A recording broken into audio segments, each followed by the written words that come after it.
Volodymyr Zelensky face à une pression sans précédent.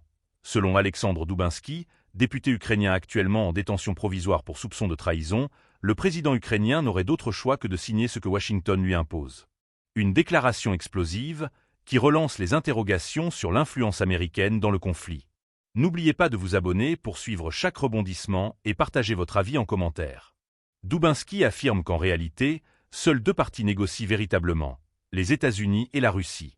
L'Ukraine, selon lui, ne serait qu'un simple intermédiaire, un acteur secondaire dans une guerre dont les véritables décisions se prennent ailleurs.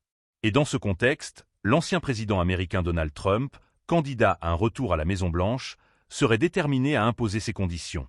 Une réunion cruciale se tient actuellement en Arabie Saoudite entre les délégations ukrainiennes et américaines. Quelques heures avant cette rencontre, le secrétaire d'État américain Marco Rubio a fait une déclaration sans ambiguïté. Washington reconnaît qu'un retour aux frontières de 2014 est presque impossible pour Kiev. Un message qui pourrait annoncer un tournant dans les négociations, où Moscou et Kiev sauront, selon lui, prendre des décisions difficiles. Mais les tensions ne datent pas d'hier. Fin février, une rencontre à la Maison-Blanche entre Donald Trump et Volodymyr Zelensky a tourné au fiasco. Selon Fox News, Trump aurait expulsé Zelensky après une discussion houlière, entraînant l'échec d'un accord stratégique sur les terres rares. L'ancien président américain aurait jugé que le dirigeant ukrainien n'était pas prêt pour la paix et qu'il avait fait preuve d'un manque de respect envers les États-Unis.